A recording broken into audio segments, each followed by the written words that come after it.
अब आ जाते हैं हम शॉक पे। तो शॉक क्या होता है? लो कार्डियक आउटपुट और low effective circulating blood volume which impairs tissue perfusion leading to cellular hypoxia. इसका और भी बेटर अगर हम डेफिनेशन जानने रटने की कोशिश करें तो it would be a mismatch in demand and perfusion of blood. तो क्लासिफिकेशन देख लेते हैं इसका फटाफट। कार्डियोजेनिक एमआई के कारण, पल्मोनरी एम्बोलिज्म के कारण, कार्डियक टेम्पोरेट के कारण या अरिथमिया के कारण अगर ये हो रहा है तो इट इज कार्डियोजेनिक। हाइपोवॉलेमिक में हेमरेज हो गया, बर्न हो गया, एक्सेसिव वॉमिटिंग, डायरिया वाले पेशेंट्स हो गए इनमें। सेप्टिक शॉक कहाँ देखने को मिलेगा? एंडोटॉक्सीमिया में मिलेगा, जो है साइटोकाइन स्टॉर्म में मिलेगा, वेसोडाइलेशन वगैरह में मिलेगा। न्यूरोजेनिक कहाँ मिलेगा? यहाँ पे स्पाइनल इंजरी होती है, एनेस्थीसिया होता है या पॉन्टाइन हेमरेज हो जाए तो मिलता है। और एनाफाइलेक्टिक कहाँ मिलता है? एलर्जी में, विच इज आईजीजी मीडिएटेड। तो अब इसमें स्टेजेस पूछते हैं usually which is the pathogenesis. सबसे पहला स्टेज होता है non progressive, because we will cover this again in physiology, पढ़ाई होगा तो we are not going to go into very details of this. तो बेसिकली क्या होता है, नॉन प्रोग्रेसिव पार्ट होता है ये वाला, जब ब्लड लॉस चालू, ये ब्लड वॉल्यूम है टोटल जो कि कम होता जा रहा है और ये टाइम है। तो जब शुरुआत में जब थोड़ा सा ब्लड लॉस चालू होता ही है, तब ये क्या होता है, नॉन प्रोग्रेसिव वाला फेज होता है। यहाँ पे जितने भी रिफ्लेक्सेस होते हैं वो करते हैं परफ्यूजन मेंटेन करने की कोशिश। तो यानी कि इससे क्या होगा, टैकिकार्डिया होगा, रास एक्टिवेट हो जाएगा, वैसो कंस्ट्रक्शन होगा। अब इसके बाद अगर ये सिर्फ इससे नहीं रुक पाता इतने से, नॉन प्रोग्रेसिव मेजर से, तो ये बन जाता है प्रोग्रेसिव। ये प्रोग्रेसिव कब बनता है? जब you have lost more than 2 liters of blood. इसमें क्या क्या देखने को मिलता है? Lactic acidosis and arterial dilation, है ना। अब ये अगर इस बीच में तुमने पेशेंट को जो है मेडिकली इंटरवीन कर लिया तो द पेशेंट विल लिव, लेकिन अगर नहीं कर पाए तो ये होता है रिफ्रैक्टरी पॉइंट। इसके बाद जो है there is no point in trying to perfuse blood into the patients because it will just cause reperfusion injury. तो 2 liters ब्लड लॉस, 1.5 से 2 liters ब्लड लॉस के बाद जो तीसरा स्टेज होता है वो होता है इरिवर्सिबल। प्रोग्रेसिव को रिवर्सिबल भी बोलते हैं। इरिवर्सिबल में क्या होता है? Severe cellular damage and multiple organ failure. तो इसमें मॉर्फोलॉजी में हर ऑर्गन में कुछ ना कुछ देखने को मिलेगा।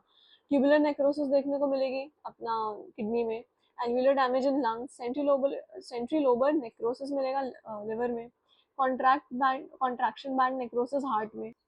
अब इसका पैथोजेनेसिस कैसे हो रहा है? ये जो मैंने 5 कारण गिनाए थे, कार्डियक, हाइपोवॉलेमिक, न्यूरोजेनिक, सेप्टिक, किसी भी कारण से जब परफ्यूजन प्रेशर कम होता है तो क्या होता है? सेल्यूलर हाइपोक्सिया होता है।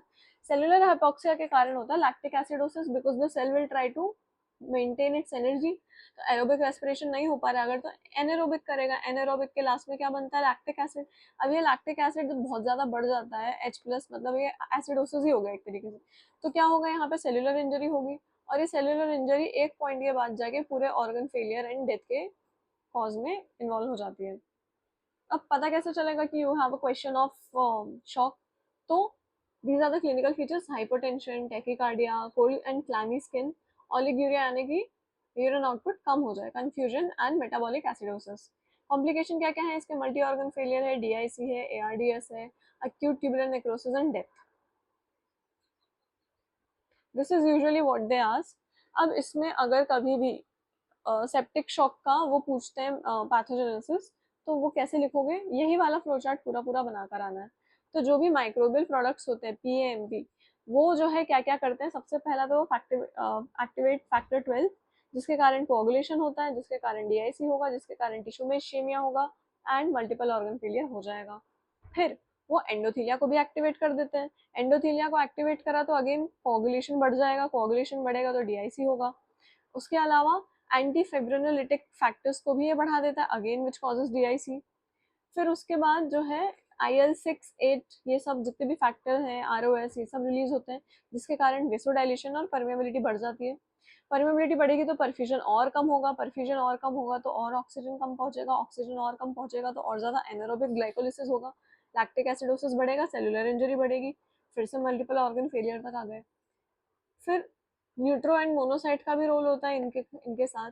तो ये क्या हो करते हैं, ये TNF और IL-1 को एक्टिवेट कर देते हैं, जिसके कारण ये वाला पाथवे तो हो ही रहा है, वैसोडाइलेशन, परमेबिलिटी एंड परफ्यूजन वाला, साथ साथ में साइटोकाइन भी सीक्रेट हो रहा है, जिससे एपोप्टोसिस बढ़ रहा है। इससे क्या होता है? इम्यूनोसप्रेशन होता है, फीवर होता है, कार्डियक आउटपुट कम होता है। तो ओवरऑल कुल मिला के क्या हो रहा है, घूम फिर के मल्टीपल ऑर्गन फेलियर पे हमारे through various factor. Last topic of this chapter, is infarction. तो infarction क्या होता है? Infarction is the area of ischemic necrosis caused by occlusion of arterial supply or venous drain. तो ये कहाँ कहाँ देखने को मिल सकता है? आर्टेरियल वीनस हम देख चुके हैं अंतर. अब इसके बस मॉर्फोलॉजी में ये एक पार्ट इंपॉर्टेंट है जो यूजुअली वाइवा में पूछते हैं, विच is the shape of the infarct. तो जो वेज शेप्ड होता है इसमें हमसे सवाल पूछा जाता है कि जो ट्राइंगल का बेस है और एपेक्स है वो कहाँ और कहाँ पॉइंट करेगा. तो जहां भी पॉइंट ऑफ ऑक्लूजन हो रहा है वहां पे ट्राइंगल का एपेक्स होगा और उससे दूर जाता हुआ जो है उसका पैरेन्काइमा होगा इश्चेमिक. इमेजिन ये एक आर्टेरियल ब्लड सप्लाई है, यहाँ पे उसका वो हो गया, ऑक्लूजन हो गया. अब इस ऑक्लूजन के कारण क्या होगा? ये जितना भी एरिया सप्लाई कर रहा होगा उस सब में इन्फेक्शन होगा, राइट. तो ये शेप कुछ ऐसा बनेगा इन्फेक्शन का. क्यों?